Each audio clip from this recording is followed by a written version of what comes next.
ครับผมสวัสดีครับท่านผู้ชมท่านผู้ฟังที่น่ารักนับถือตัวท่านยินดีต้อนรับเข้าสู่ช่องหวยตี116อีกแล้วนะซึ่งเป็นแนวทาง2พฤษภาคมโปรดใช้วิจารณญาณในการรับชมรับฟังด้วยเราไปชมกันเลยใบนี้ครับผมเด่นบนคู่ขี้ก็เบ่งปัน3ตัวแปลกทุกที่359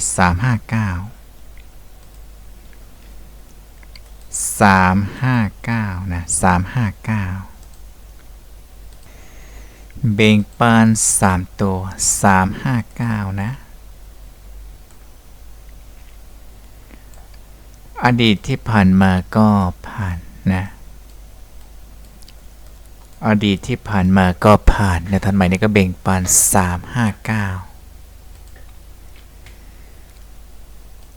ต่อไปครับผมใบนี้2สูตรชูนสูตรที่1กับสูตรที่2ชูนนะ178นะ3ตัวนะ2สูตรชูน3ตัว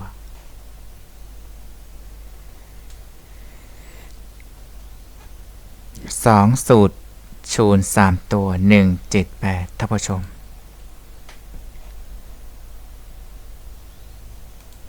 ต่อไปครับผมใบนี้ต่อไปครับผมใบนี้เอ้ยล่ะวิ่งบน2ตัวเดียว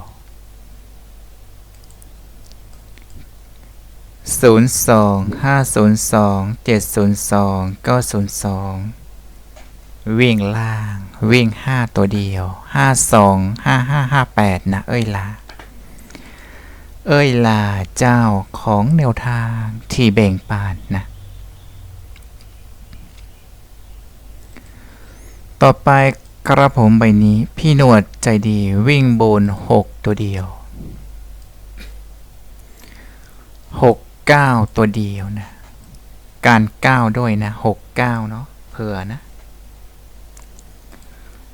ต่อไปกระผมใบนี้เด่นล่าง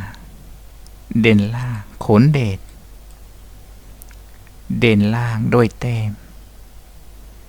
1 2 3 4 5 83 92 02 7593 8576 9586 056932ท่านผู้ชมคู่2ตัวล่างโดยแต้มต่อไปกระผมใบนี้3ตัวหน้าหลังอินซีเท่า824 834 844 046056 066นะ6ชุดเบ่งปัน6ชุดนะท่านผู้ชมเบ่งปัน6ชุดให้พิจารณาเป็นแนวทางต่อไปกระผมใบนี้ครับ x ได้ต่าง10บน1238นะ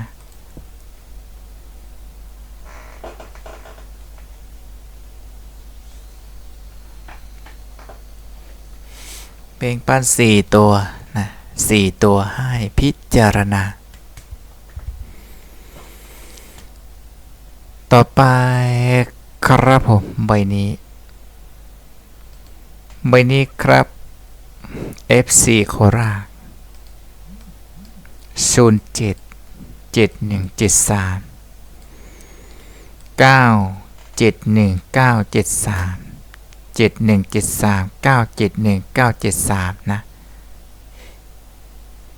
4ชุดนะแบ่งปัน4ชุด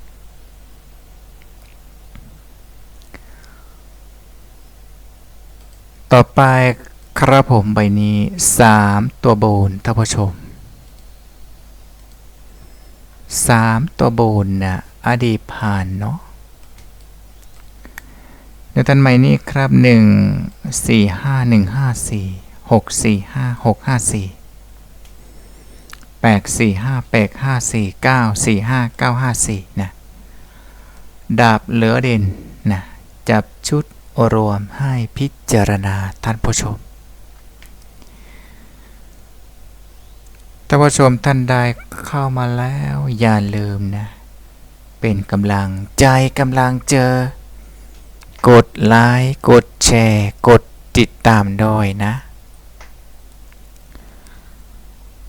ต่อไปครับผมใบนี้ครับใบนี้ก็แบ่งปัน2ตัวล่าง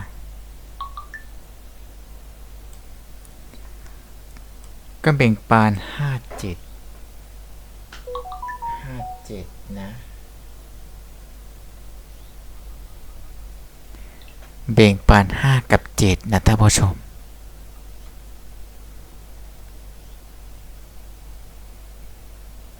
ก็แบ่งปัน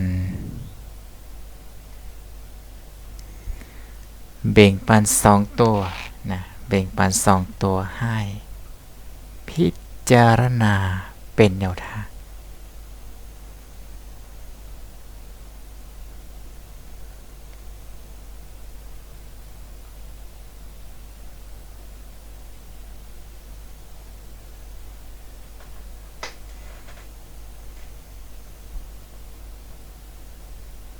ต่อไปครับผมใบนี้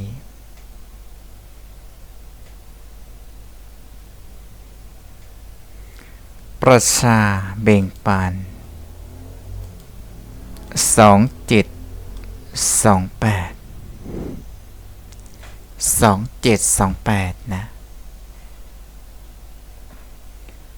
2728 2คู่นะแบ่งปัน2คู่เนาะ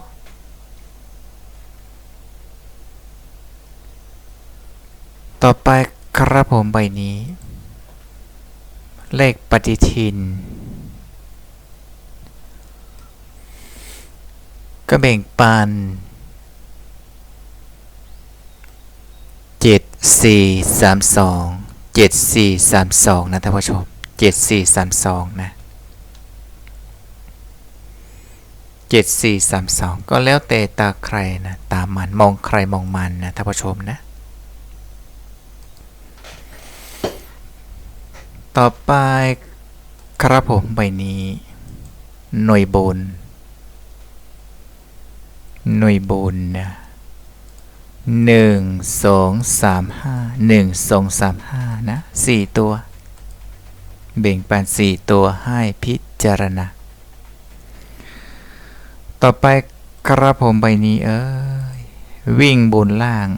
2ตัว06นะ06นะอดีตที่แล้ว62อดีตที่แล้ว62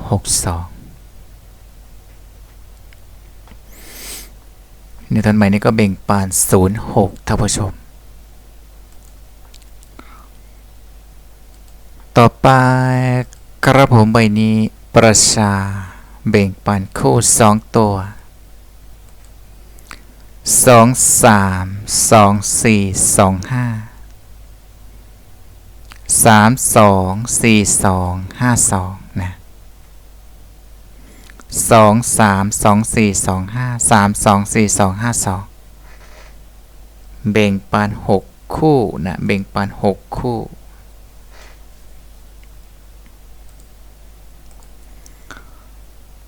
ต่อไปครับใบนี้แสงเดือนแนวทางดับล่าง น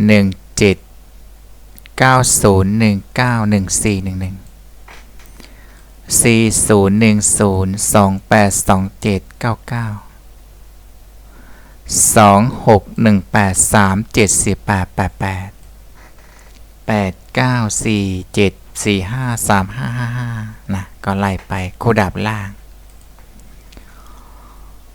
ต่อไปกระผมใบนี้3ตัว x คมนะก็แบ่งปัน742723562565265565687นะท่านผู้ชมนะ3ตัวเอกคมต่อไปครับผมใบนี้ครับล่ะชุดเน้นบนล่ะชุดเน้นบนนะ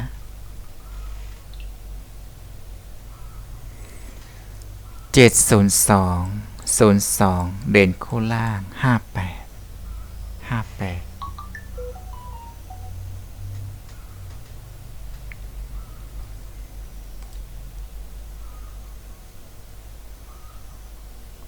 ล่ะเจ้าของแนวทางต่อไป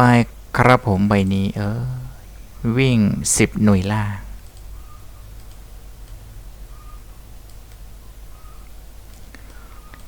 678นะ678ก็เบ่งปาน3ตัวนะเบ่งปาน3ตัว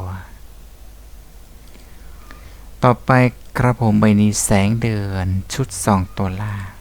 345238 055968 583957นะท่านผู้ชม9คู่นะเบ่งปัน9คู่เนาะท่านผู้ชม9ชุดนะต่อไปกระผมใบนี้วิ่งบนตัวเดียววิ่ง2ตัวเดียวเนาะวิ่ง2ตัวเดียวนะ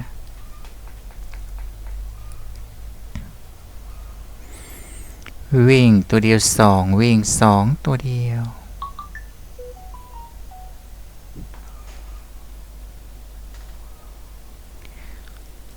ต่อไป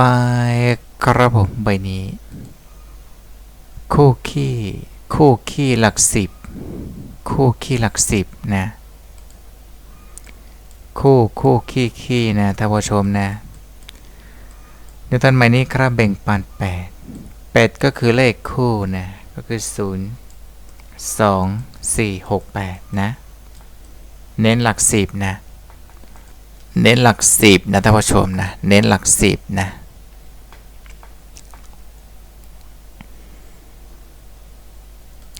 ต่อไป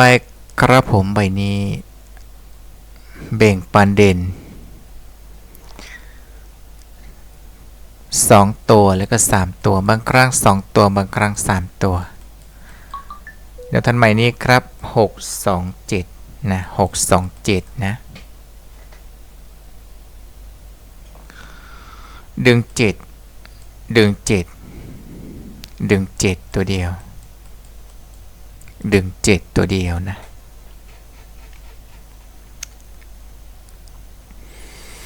ดึงตัวเดียว7ดึง7ตัวเดียว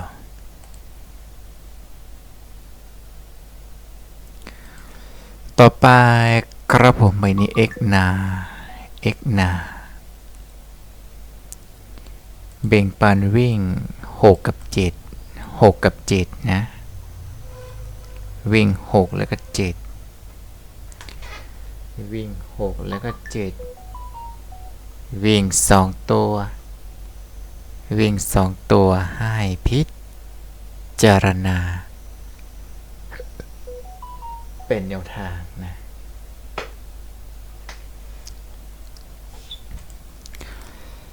ต่อไปกระผมใบนี้ล่ะแนวทางเด่นบน702 902 502 02720952เด่นคู่ล่าง5856นะ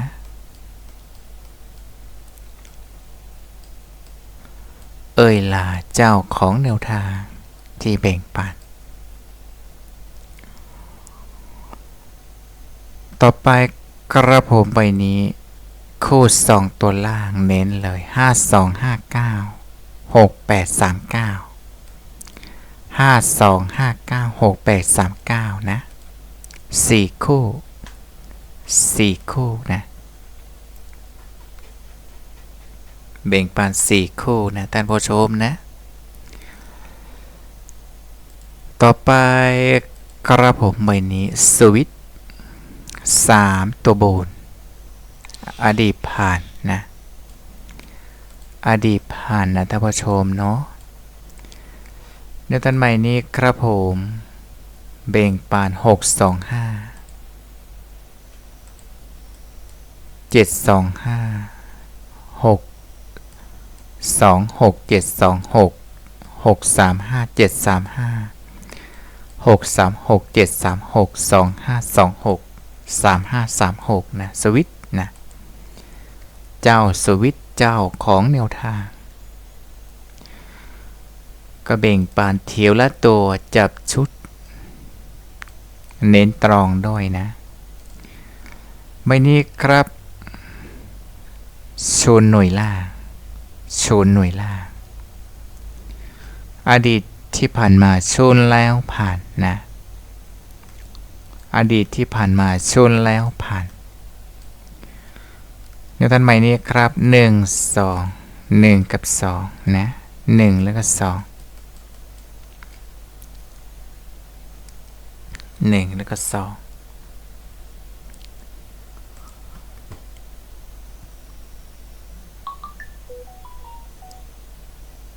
ต่อไป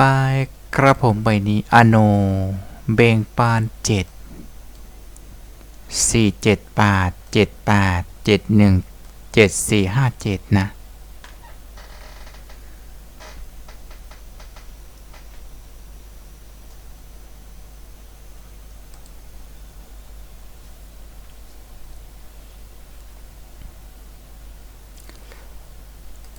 ต่อไปกระผมใบนี้ระพิพงศ์4กับ2 42 742วิ่ง4นะวิ่ง4 41 43 45 47 41 43 45 47นะ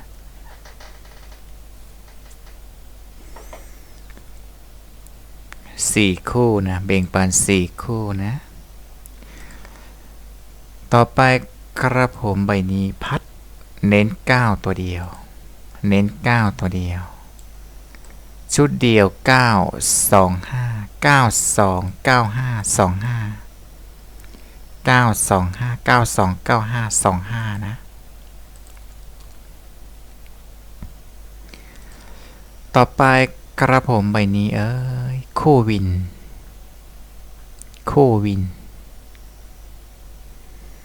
782 782นะ782นะ782 78 72 82ท่านผู้ชมเด่น7ตัวเดียว782 78 72 82นะอดีตที่ผ่านมาก็ผ่านนะท่านผู้ชมท่านผู้ฟังนะใบนี้กระผมเอ็กหน่อย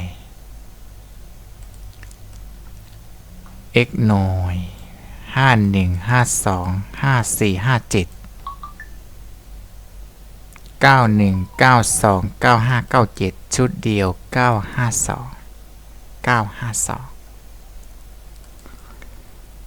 ต่อไปกระผมใบนี้เจ้ากระต่ายเบ่งปาน5กับ6 6กับ5จับคู่6 5 5 1 5 2 5 3 5 4 6 1 6 2 6 3 6 4 8 6 3 8 6 2 8 5 3 852 763 762รอง5868 7818นะ22335566นะท่านผู้ชมต่อไปกระผมใบนี้เด่นบน2ตัว74นะ74เกษมนะ742ตัวนะท่านผู้ชมนะท่านผู้ชมคลิปนี้เราเจอการเพียงเท่านี้เนาะพบกันใหม่คลิปหน้าคลิปต่อไปคลิปนี้ขอบคุณและก็ขอสวัสดีครับผม